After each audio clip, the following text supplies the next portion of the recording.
tunaomba samahani ya kwako. Mwalimu dakika 10. Haya. Bwana Yesu asifiwe wa Kristo. Amen. Kwanza kitu ya kwanza Yusufu alikuja akasema sisi hatujampa maji. Na kwenye kitabu cha Marko 9:41 wale ambao ni watu wa Kristo wakipewa maji, wale wanawapea wanapata thawabu yao, yaani wanabarikiwa.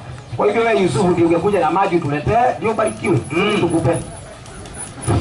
Andiko linasema unawapea wa Kristo, si wa Kristo wapewa Waislamu. Andiko gani unapata kama hiyo? Sasa Yusufu kama mngemsikiliza kwa makini, alianzia akasema Qur'ani sio hii tunasoma. Alafu akasahau akaendelea kusoma hiyo. Sasa wewe mtu hapa. Alafu akasema Qur'ani sio hii ya Kiswahili, ni hii ya Kiarabu. Tena akaanza kusoma Kiswahili. Sasa umetusomea ile ambayo sio Qur'ani. Yaani wewe Yusufu ni mtu wa kuchekeza watu. Tena nikakuachia kibarua, badala ujibu kile nimekuachia, ukaanza kusema Biblia sijui imegongana wapi. Mimi hata siwezi enda kwa hiyo. Maana wewe kwanza huwezi elewa Biblia. Sasa niende yangu nikasumbuke naye nini? Sasa mimi ile kitu ambaye nitafanya kwa sababu kibarua yenye nimekupea umeshindwa. Sasa wacha nikufundishe. Kwanza hii Qur'ani inatakikana itupe pale kwa barabara ikanyagwe na gari. Maana hii si kitabu ya Mungu. Kwa nini si kitabu ya Mungu? Kwanza tunaanzia na waandishi ambao waliandika Qur'ani, wenye umeficha wewe. Mimi nawaweka wazi. Mwalimu wangu, chukua maisha ya Mtume Muhammad ukurasa wa 8. Tuambie waandishi wa Qur'ani akina nani? Soma hiyo. Inasema yaani sema kompyuta. Changamka haraka dakika 10. Inasemaje? Mtu awali aliyejifundisha kusoma na kuandika katika mji wa Maka ni nani? Alikuwa Bwana Ab bin Umayya. Wakati Mtume alipopata utume, walikuwa watu 6 tu katika Maka. Walikuwa watu 6 tu katika Maka waliokuwa wakijua kuandika. Maliza. 4 katika hao. 4 katika hao waliingia katika Uislamu. Wakawa ndio waandikaji nini? Wahi. Aya za Qur'ani. Kwa hivyo waandishi wa Qur'ani ni vijana wangapi? 4. Soma majina yao. Watu hao ni nani? Walikuwa ni Saidina Abubakar. Wa kwanza anaitwa Saidina Abubakar. Saidina Umar. Mwingine anaitwa Saidina Umar. Saidina Uthman. Mwingine anaitwa Saidina Uthmani. Saidina Ali. Hao ndio waandishi wa Qur'ani. Sasa hao wanaitwa maswahaba wa Mtume ama wanafunzi wa Mtume. Kwanza tunaanza na huyo Saidina Abubakar. Wewe Saidina Abubakar, mwandishi wa Qur'ani, hali yako ilikuwa namna gani? Chukua Qur'ani, tafsiri ya Mayunga, ukurasa wa 49. Abubakari anasema yule ambaye ni mwandishi wa Qur'ani anaitwa Abubakari. Hakika mimi Abubakari nina shetani. Kumbe mwandishi wa Qur'ani ana nani? Shetani. Sasa mtu ambaye ana shetani anaandika kitabu cha Mungu, ili chukua tupa huko kwa gari kajange. Hawa wengine ambao wamebaki wanaitwa maswahaba wa Mtume. Hali yao ilikuwa taabani, maana walikuwa walevi, walikuwa wakunywaji chana. Ukurasa wa 61 hapo. Ukurasa wa 61. Mayunga hiyo. Samahani mwalimu, nilitoka nikaenda kwingine. Ukurasa wa 61. Soma haraka. Samahani. Inasema ndio. Ulevi. Tarehe inatukumbusha hapa. Naomba unisomee kwenye pointi. Ndio niko hapo. Tarehe inatukumbusha hapa. Ndio. Sahaba Al-Walid bin Uqba alikuwa mlevi kupindukia. Twende maliza. Siku moja alikunywa usiku mzima. Ulipoingia wakati wa swala ya asubuhi, twende, akawaswalisha raka 4. Kisha akawauliza nikuongezeni? Ni maana ni mlevi, amekunywa usiku mzima. Tena ni mwandishi wa Qur'ani. Qur'ani inaandikwa na walevi. Tena wengine wana shetani. Sasa mwalimu, kwa sababu imeandikwa na walevi hii Qur'ani, kwanza naomba unipe 6-7 Qur'ani. 6-7 Qur'ani. Inasemaje? 6-7 Qur'ani. Inasema hivi. Ndio. Na lao tungelikuteremshia maandishi katika karatasi kama ulivyotaka. Na akayagusa maandishi hayo na mikono yao. Twende. Bila shaka wale waliokufuru wangelisema mimi haya si chochote ila ni uchawi dhahiri. Kwa hivyo Qur'ani ikiwa kwa makaratasi itakuwa nini? Uchawi. Na sasa iko kwa makaratasi. Kwa hivyo Qur'ani ni nini? Hii ni uchawi. Ikiwa kwa makaratasi ni uchawi. Ikiwa kwa makaratasi ni uchawi. Tunauliza kweli Qur'ani ni uchawi? 74 Qur'ani. 74 Qur'ani inasema 74. Inasemaje? 24.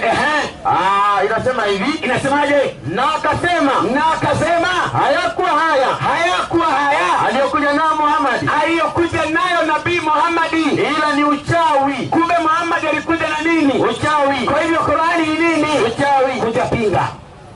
Kuja pinga useme si uchawi.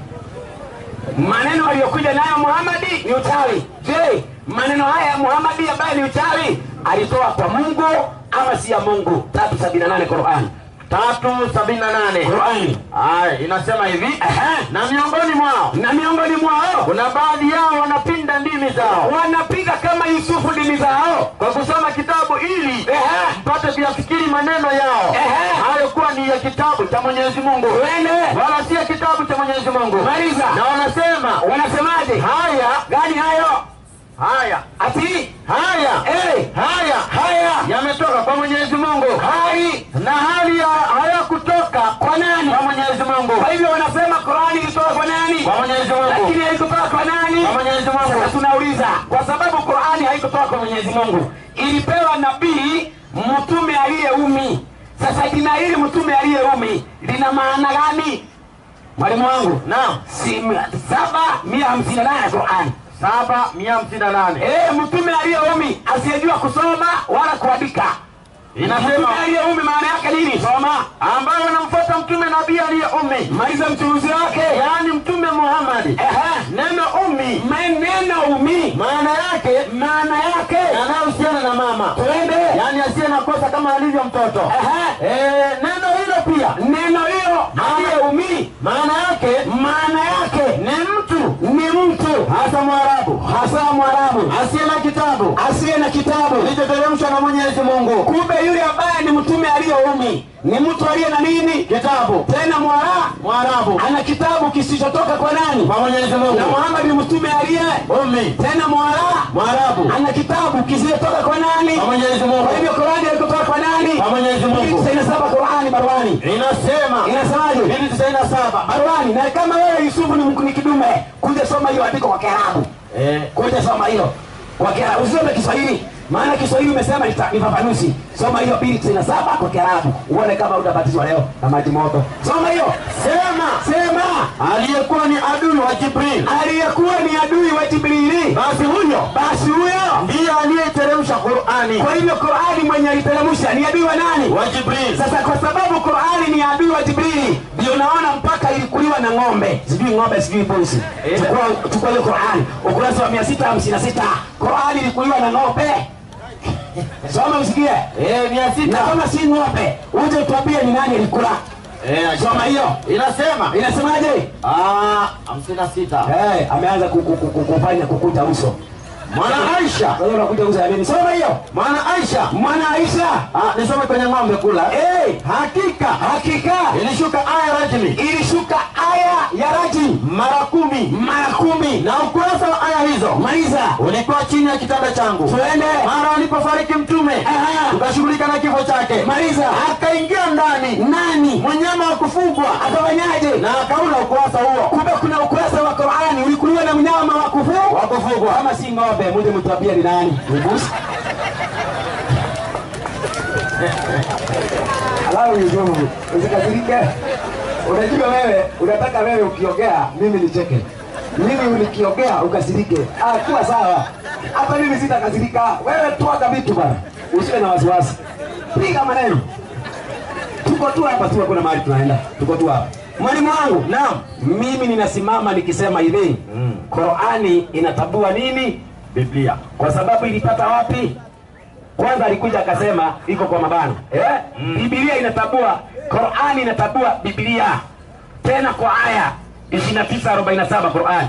Maana ni kitabu ya juzi tu imepata Biblia. Haya sikia. Sasa kuja kwa mabano. Nimekuachia hiyo Qur'ani maana ulikuwa umepiga miss. 29:47 ulikuwa umepiga miss. Unajua hata kama ni walevi waliipata Biblia. Kama ni walevi waliipata Biblia. Kwani walevi hawajui Biblia? Walevi gani ambao wanakunywa pombe hawajui Biblia? Wakati sianze kusema ni walevi. Haya imeisha.